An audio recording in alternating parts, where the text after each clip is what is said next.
Welcome to another episode. My name is Merav. I have special guests here today. They represent different servants across the United States of youth groups, and I'll let them introduce themselves. Hello, everyone. My name is Bethany. I serve in OTYG, which is a youth group in Seattle. Hey everyone, my name is Nati. I serve in YOTC in the DMV area. YOTC stands for Young Orthodox Tawato Christians. Hey everybody, my name is Abel. I serve in the Orthodox Tawato Youth Group Seattle. Yeah. Okay. Hi everyone, my name is Adis. I'm also from OTYG Seattle. Okay, thank you. Can you guys tell us about how you guys all met? Did you take this one? I got you. Yeah. So, me and Abel kind of knew each other for a while. And me, Abel are from Seattle natively. So we kind of like grew up in the same areas. Bethany and I met probably last year, I think, or this past year.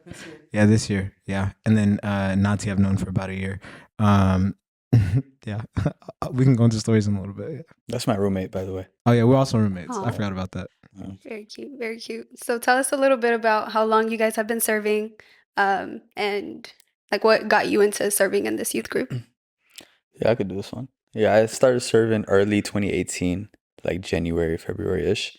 Not in OTYG, this is just at my church. I started off in the church because I was kind of, like all of us, just getting back into the faith type thing. I was in college actually when I started getting back into my faith.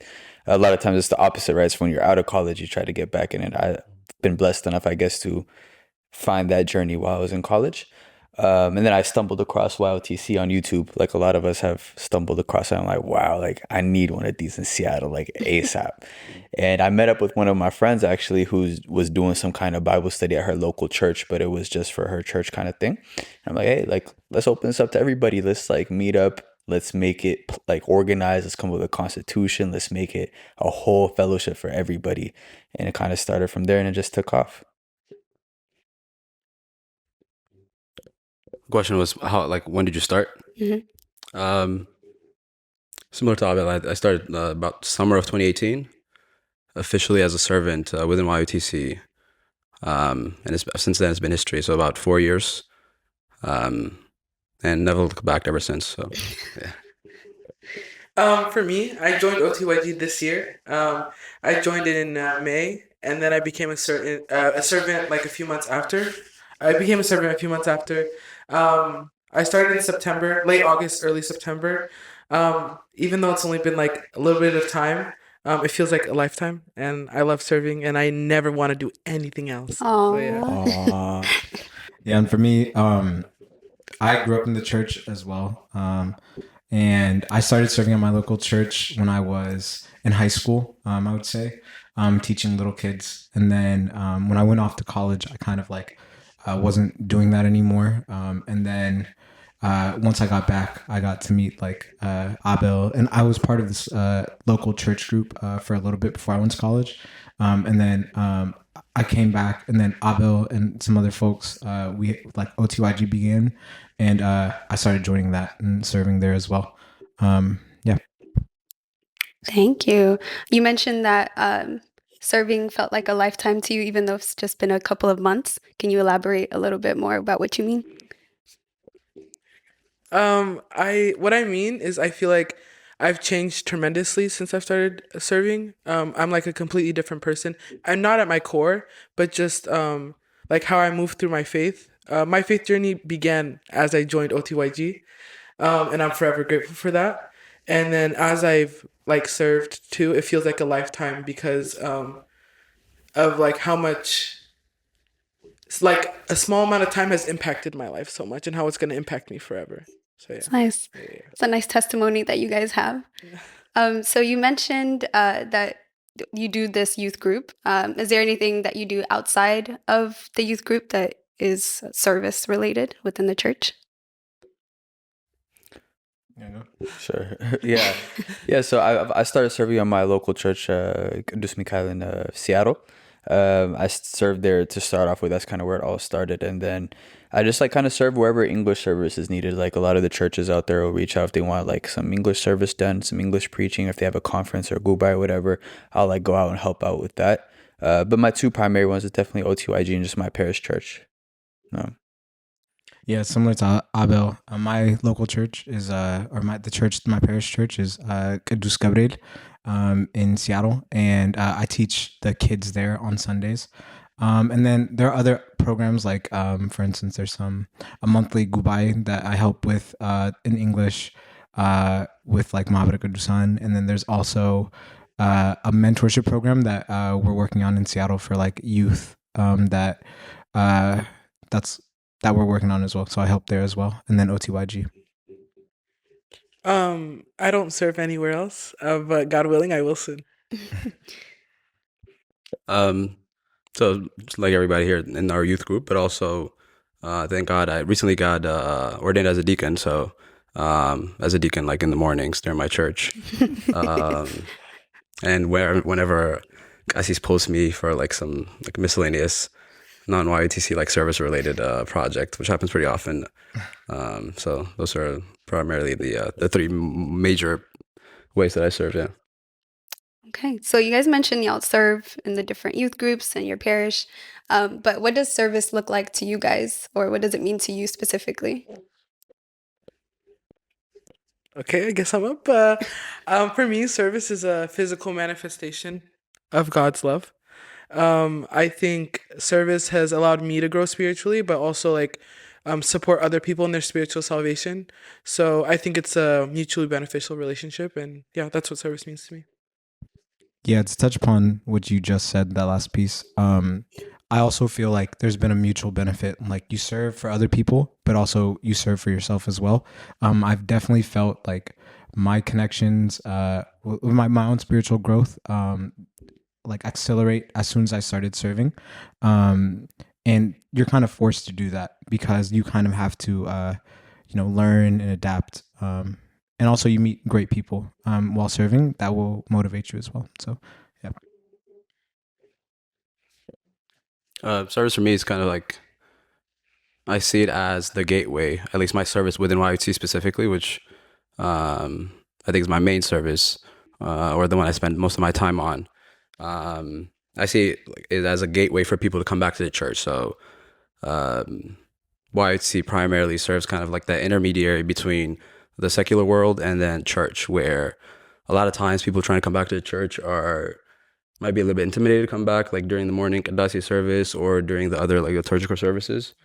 So kind of YOTC act as that ground where they can serve or be members in until they feel comfortable to kind of move forward to the sacramental life. I think for me, service is being able to give or help people access a faith that might be hard to access for them, right? I know for me, like, glory to be God, like I was able to find it on my own, but it's not that easy for other people. So I want other people to experience what I found, the joy I found, the peace I found. And service for me is being able to give back what I was able to get. We had a gubai a couple years ago at my church, and there's an African American person who attended the gubai, and he's like, man, like I love this church. Like she's so beautiful, but she's so hidden. Like it's so hard to find her. Like she's like so hidden. And so service for me is to start revealing it to other people. I think everybody has a desire for God, for orthodoxy, for their faith. It's just hard to access it for some people. And so that's what service is to me, is making that more accessible for people, making their faith, their religion, all these things more accessible. Shout out to OTYD for making it more accessible through this podcast. Yep. You mentioned secular life. So how do you guys balance your secular or like your working life, your student life with your life of service?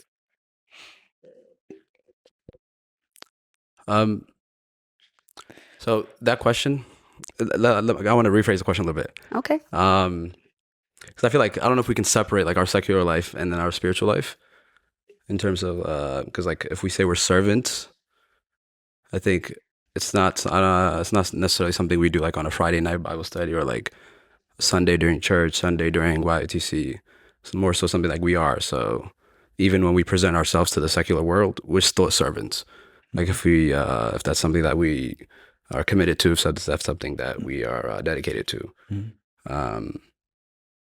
As far as balancing it, I'll let one of these guys take it. I'm definitely the wrong person to ask about balancing it. It's really tough, especially when you're in school and you have work and all these other things, and you also want to dedicate your time to your service. But from my own experience, you gotta find a way to balance it. Now that doesn't mean trading one for the other. Like, okay, forget the service. I need to just like do my thing, you know? Like, no, like you gotta be able to take time for yourself, provide for yourself what you need while also serving other people. So that takes like being able to step back and say, okay, like I'm losing myself right now. Like I'm not feeling nourished. I'm not feeling I'm getting what I need. I need to step back and do my thing, right? There is I think it was Deacon Dawit Muluna or somebody who said, he's like, if God, I'm not a God, if the devil can't make you bad, he makes you good. So like he makes you consume yourself in your service so much knowing you'll burn out. And then once you burn out, it's really hard to get back in, right? So I'm still working on finding that balance. I'm in the process of like growing in that, but it's super key. But to not trade each other for like one another, but also like find what works for you without sacrificing yourself to detriment. Yeah, to add on to that, I think one of the most important things for me to do was find people that are also serving, that are kind of going through the same things that I'm going through. And those people can like, you can talk to those people, you can vent, and then it motivates you as well. That's why like the past year and a half, me and Abel and shout out Malaku, we've been living together in Seattle, and I can see like when I'm down, I look at them and their service, and it helps bring me back up. Does that make sense? Yeah, if that makes sense. And so trying to find a community of people with the same goals and aspirations as you was really important to me, and I think it's really important in general, especially when you can feel like discouraged or malnourished in your service if you're doing too much. Like having those people that are also doing it is motivational. So something that Abel said that I resonate with is like I'm still trying to figure it out. But for me, I think the thing that has helped me the most in terms of balancing it all is being as honest as possible with myself. I feel like in many settings when I'm like serving with the people that I serve with on the OTYG board, I don't feel like good enough or like smart enough or knowledgeable enough. And it's like easy to get in like the mindset of like self-deprecation, like, oh my God, how am I supposed to serve people like if I don't know anything? But I think while I am honest with myself and knowing that I don't know much, I also understand that at the end of the day, like, what do we all know? And as long as like I am being as authentic in terms of my service and care for these people that I am serving, that's all that matters. So being honest with myself while also giving myself grace is the thing that's allowed me to like balance both the secular world and my spiritual life. Yeah. Nice. Did you have anything? Okay. Okay. Well, then to go off into like being honest with yourself, what is something that you learned about yourself in your life of service? Ooh, wait. What is something that I learned about myself? That you didn't know before, at least. Okay. I think is I always thought that I knew stuff. Like I was like, you know what? I know everything. I'm good. Literally, once my like spiritual journey began, I was humbled with the swiftness. Like I didn't know that gossip was a sin. Like I'm 21. How did I not know that? And I feel like there's just so many things that I feel like I learned. Like I didn't realize how connected I was to music and how it has impacted me in my life. And since I started fasting, taking music out of my life has changed so much. Yeah, that I feel like I just didn't realize how connected I was to the world when I thought I was so far away from it. So I was constantly humbled throughout this journey. So, yeah.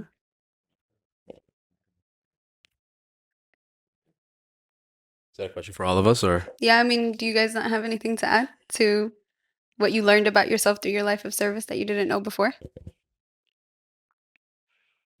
For me, like something that God has revealed to me recently in terms of like through my service is not playing God's part in service. So like we all have a part. We play a role within YOTC, OTYD, OTYG, and not overstepping. So what I mean by that is, at times, I think in my service, so the team I'm on in YOTC is recruiting, right? Which is like handling orientation, like reaching out to people, right? At times, I think the old me would hesitate in reaching out to certain people that are like, maybe they don't look like church people, right? Or they haven't been to church for like 10 years and this is their first time. And part of me would be like, oh, okay, they're probably never going to come back. So what's the point of me reaching out, right? And one thing that I've realized through like my confession with Kasaba and with talking with friends is my responsibility is to just reach out, right? And then let God handle the rest. So with the grace that I've been given, with the gifts that I've been given, to reach out with full effort, and then God can do his magic. I think that's a great point. I'm gonna chime in on that a little bit.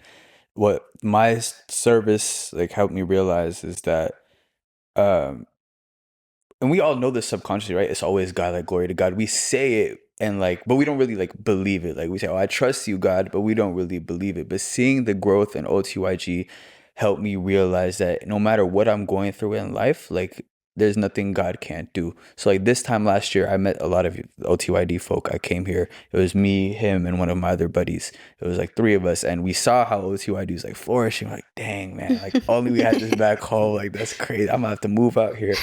Not really, but we were like, I really wish we could have it. And like fast forward a year later, like our room is filled. We don't even have enough chairs for people, and like that shows like what seemed impossible to us. Like there's no way like we could have a community like this in Seattle. Like Seattle for real, like how they be out there. Like it's not gonna happen. And it happened. And like, we brought a lot of people wanted to come to the conference that OTYD hosted this year. We came with like 10 people. And it just shows you that, what does it say, right? In the book of Acts, actually, I'm not even gonna quote it because I might be wrong. We might have to edit this one out. It's like, basically what seems impossible to men is like possible to God. Anything is possible through God, right? So that's definitely what I realized, and I apply that to my personal life too, and things that I'm struggling with going through, and it seems bleak, it seems like I can't get through this. I think about OTYG and the growth of that, and it's like anything's possible. That could happen. Anything could happen. Yeah. So I'm chiming in again on what y'all are saying. I think for me, the biggest thing has been learning that you don't have to be like in control of every little thing. Like I like to know exactly what's going to happen. I know I don't like to take a lot of risks. And so learning that sometimes you have to go by faith. Like sometimes it's okay. You don't need to know everything. You don't need to know how everything's going to play out. It's nice. Don't get me wrong, but you shouldn't let certain opportunities pass you by. And I've learned this even recently. And so yeah, I think that's the thing I learned about myself. Like sometimes similar to what Nati was saying earlier, like I think I have more control than I want to have more control than I should, and I should live by faith, I guess. Yeah. Well, I guess that's a good advice. I was going to ask, what advice would you give your younger self, knowing what you know now? Whether it's like life of service or your spiritual life, you guys can take turns. So there's a phrase that I think we've all at one point used before in our service where we're like, and I think one of us said it earlier as well, where we said, oh, like, I can't do that. I don't know enough, or, I'm not educated enough. I'm not a deacon. I'm not a priest. I'm not a mezumran. And I've had that like early in my service. And what I would tell my younger self is it's okay. Like you don't need to like have X amount of knowledge to move forward with teaching kids, right? Or with mesmo, or with anything, honestly. In a way, I think having that mentality is a bit selfish, because God has given us all gifts, right? God has given us all gifts to spread to the world, right? And regardless of how small you think those gifts are, by having that mentality, I think you're saying, okay, I have these gifts, but I'm not going to spread them, right? There's a verse, and I did the same mistake. It's in the Bible. I think it's in Matthew, if I'm not Matthew 25, I think, where it talks about the parable of talents, where it says to those who have, or to those who use the little they're given more, right? Or to those who don't use it, I know I'm butchering it, but to those who don't use it, it's taken away, right? So regardless of how small we think that gift is, we have to be able to use it to spread the message. I think in that way, it's that mentality is selfish. And then second is that it also makes you think that like you saying, "Oh, I don't know enough," is like conducive to the mindset of, "Oh, you think that at one point you will know enough," and in reality, none of us will know enough. None of us will get to a point where we'll be like, "Okay, now I know enough. Now I can move forward with teaching. Now I can move forward with doing X, Y, Z." Right? And I don't think anybody's like at that level. Right. So regardless of, despite that, we have to be able to use the grace that we're given, the gifts that we're given, to like move forward, knowing that although we're undeserving, God is going to fill in the rest as long as we give it our all. I think for me personally, one thing I would tell my younger self in regards to service is like learning to say no. Like a lot of times, especially when you get into the faith, you want to just throw your whole self into it, which is like good, it's honorable and stuff. But also, you have to know we're humans, we have boundaries, and we will break if we don't respect those boundaries. God forbid, obviously. Like just learning to say like no to the things you're not okay with, no to like being overstretched in service. If something's happening in your service that you don't like, speaking up about it, right? Rather than letting things manifest and build up in you. Like it's because it'll blow up eventually, it'll tip over and spill everywhere, and then worst case scenario, you leave, like, you know. And so just learning how to say no and being okay with that, knowing you're doing the best you can, but you just can't go past a certain point, and just giving yourself grace in that regard. Yeah, I can go. And so for me, I think this relates again to something you said earlier, Bethany, about humility, or like thinking you're not like worthy necessarily. And so like who is worthy? You know what I mean? And so understanding that service is important, and we're all sinners, and it's our job to kind of work towards a sacramental life, and then use the things that we have to bring others towards that as well. And so for me, to my younger self, I'd say, you know, don't be too hard on yourself, and start now, you know, as soon as you can, rather than waiting, like, or stressing or overthinking. So For me, I would tell myself to not try to extinguish every fire that I see. I think for me, like, I'd be getting so nervous and like my stomach starts hurting, my palms get sweaty, like when I see a problem arise, like in any conversation. And I'm always like, my automatic instinct is just, here's a solution, here's a solution, here's a solution. And I feel at times that when I'm providing all these solutions, they're band-aids to like a ship that's about to sink. What is the band-aid gonna do? Like, you have to like take a step back and be like, maybe we need to sit in this uncomfortability as servants, to make sure our group grows. So I would just tell myself, like, it's okay for there to be a little bit of fire as long as the extinguisher is in your hand. Like, you're ready. Yeah. And prepared. So yeah. Well, that's a good analogy to, I guess, my next question, with like the having the extinguisher next to you while the fire is happening. So being in the life of service, like you are always constantly like on the go, trying to serve, doing all of this like service, but like not really taking the time to think about your own spiritual journey. And so, like, how do you make sure you have that extinguisher next to you? Like, how do you guys manage your spiritual life and make sure you're still strong in it, in the life of service? I think for me, I've been blessed in my spiritual journey where the friends that I serve with ended up being my closest friends and friends that I want to have for the rest of my life. So I think being as vulnerable as you can be with these friends that you have that like care about your spiritual well-being is the most important thing. One of my friends, that her friend told her, it's just a quote that's been going around kind of thing, is I want to see you in the afterlife.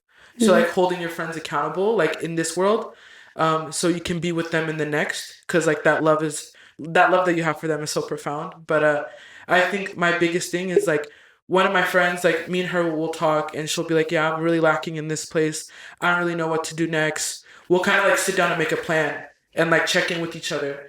And there's some times where like she'll slip up or I'll slip up, and I feel like automatically we're kind of scared to tell our friends like where they're messing up or like what they're doing wrong. But I feel like to be a good friend in the spiritual context, you gotta hold them accountable and just say what's up, even if it's like hard for them to hear. So yeah. Absolutely. I had an example of this recently where we had Deacon Dawit's course in YOTC on the Ethiopian Orthodox church history. And when that came out, and that flyer came out, I was just so excited. I was like, I cannot wait. I'm going to learn so much. This is going to be interesting. And the day of, like, so much chaos happened. We had to switch rooms to a smaller room, and then we had, like, more than we had overfill, right? So we had to get chairs, and there was just so much chaos. And at the end of the class, I was just running around. I was like, wow, I didn't get anything away from, like, I heard it, but I didn't learn anything today. And I was just a bit disappointed. But the way, like, I check myself in those situations, because that happens a lot, I think, especially when you start serving, where you're kind of running around and you're always the one serving and not being served. The way I check myself is like having, although YOTC, OTYD, OTYG, you know, it's big groups, having specific individuals within those groups. That'll be like, okay, hey, Nati, like, just sit down. Like, just sit down, bro. Like,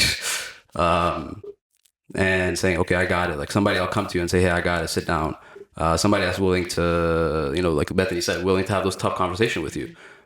Because it might not be what you want to hear, but like you said, I want to see you in the afterlife, right? So despite this not being what you want to hear, this is what's best for you, right? Somebody that's willing to have that conversation with you. So surrounding yourself with those people is really, I think, key. Yeah. Yeah, for me, so I'm a serial book buyer. Like, I buy a lot of books.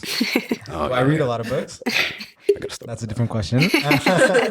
And so, no, I try. But one thing that I've learned from that is that you shouldn't move on to the next thing until you finish the current thing, if that makes sense. And so I find myself always trying to, you know, the new sermon or the new minamin, before I finish the one I'm currently on. And so what I try to do now is like, okay, before I start anything new, let me just chill out, finish what I have, and then, you know, maybe I'll write it down in my notes or something, and then eventually get to it. Because otherwise, it's just going to be a bunch of like partial knowledge. Do you know what I mean? And so not starting anything new has been really hard, but important for me. I got a story on the book thing because I'm exactly like that. Mm-hmm. I remember one time, like, this is early when I joined YTC. Like, I was on like Amazon, I don't even think I was looking for books. I just saw an ad, and I was like, oh, this is a nice Pope Shenandoah book. I bought it. It came like 3 days later. I didn't read it. I just put it on my shelf with the other books I don't read. I put it there with the other books I don't read. And then just time passed. It was like 6 months later. I see that book again on Amazon. I was like, wow, this is a great book. And I bought it again. And did I read it again? No, I didn't. I put it in the shelf. And tell me why these two books were sitting, literally they were touching. They were in the shelf touching the whole time. And I didn't notice another 6 months later where I looked back. I was like, why do I have two of the same book? So no, I definitely second that, where like if somebody says like, oh, I think this book is interesting, just add to cart. Mm-hmm. Add to cart, yeah. Mm-hmm. So I like what you said about like, you know, just perfecting what you currently are doing and not always looking for that shiny new object, shiny new project, shiny new thing. Yeah.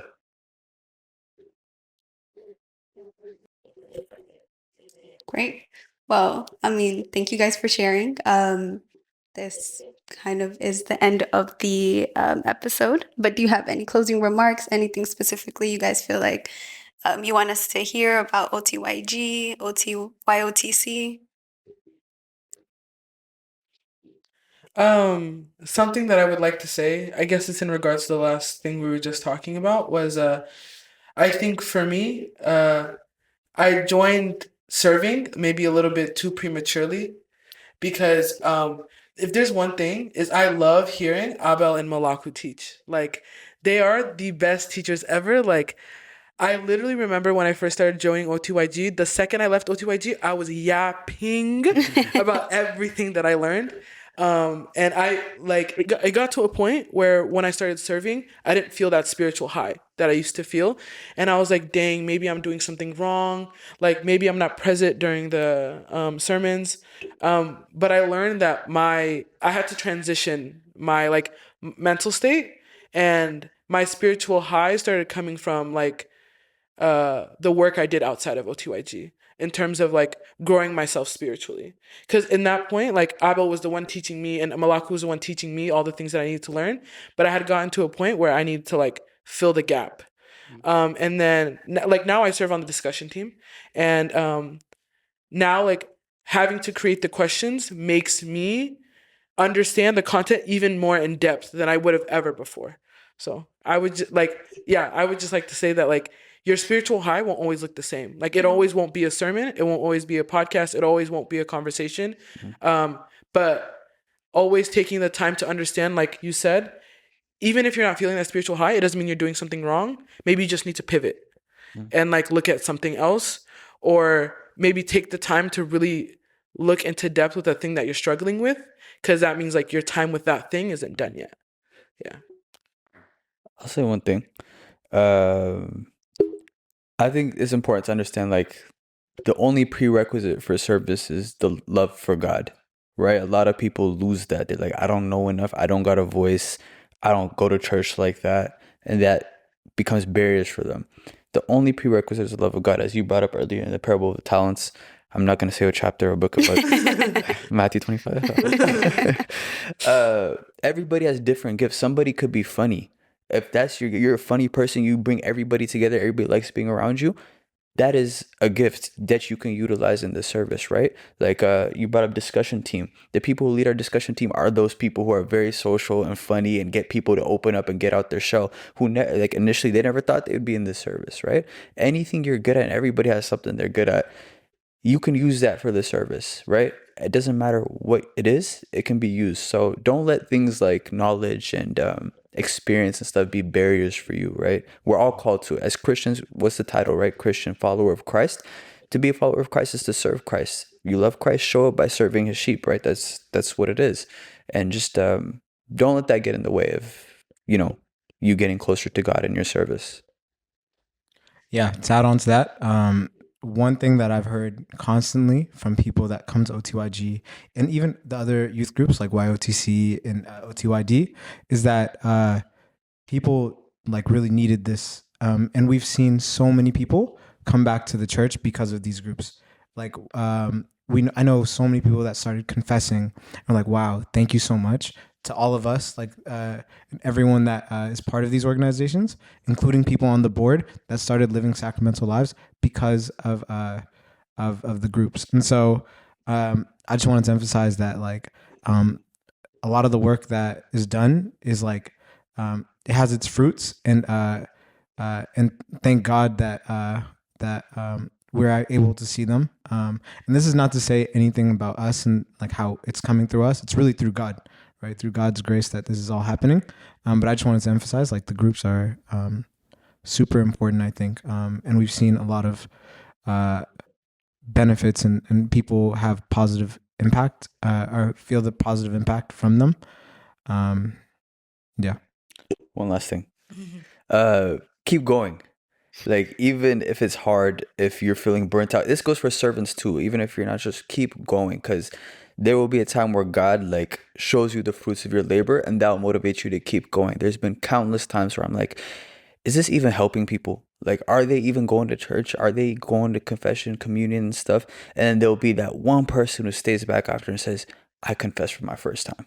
And that makes it all worth it. Those moments where you feel like you don't have any more to give, God will give you something like that to help you give more. So just keep going. If you're at that point of hopefully not, but about to break or whatever, pray and just keep going. It always gets better. And yeah.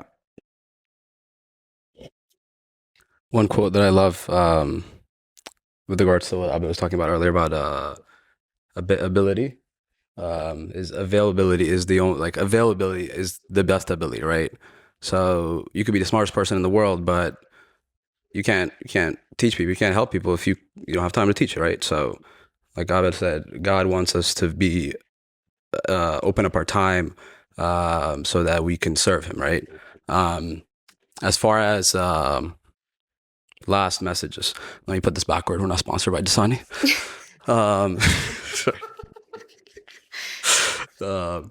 As far as last takeaways, so today we've been talking about service this, service that, OTYG, YOTC, OTYD. So just, you don't have to be in these groups to serve, right? So today we've been talking about in the context of these groups, but you don't have to be in these groups to serve, right? So there's service within your parish. There's service, because being a servant is not just something you do on like a Sunday or a Friday. It's your identity. It's who you are. It's something you take everywhere, right? Think of it as a body part. Like, you're not going to leave your ear at home before you go to work. So think of it like something that's part of you, something within you. Some of y'all. All right. It's not something you like leave, right? So it's something that's always within you. So even if you're outside of like these youth groups, think of like, what can I do to serve? Like, let's say I work. Like, how can I be a servant at work? A servant, how can I be a vessel for Christ at work? I think sometimes we compartmentalize our service in terms of, okay, I'm a servant. I'm a servant in YOTC, meaning I help people on Sunday afternoons and with YOTC related projects. But it's a lot more than that. It's how can I, be a vessel for Christ in all areas of my life. So, yeah. Last thing. Sorry, I'm getting comfortable. I'm not going to stop talking now at this point. It sounds like we just started. I know. Like, come on. I highly, highly, highly like urge people to serve in their Sunday school. These kids, their face lights up when someone speaks English and can relate to them. It means the world to them. It literally has the power to change the trajectory of like their lives. Like, we know how it is. A lot of us who are older who grew up going to church and maybe we weren't served in a language we understand or culture we understand, and we had to do that on our own. Like, if we've been blessed enough to get to where we are now, like, go into the Sunday school and like teach there, right? Because it actually means the world to those kids. It does wonders. So I'll say that.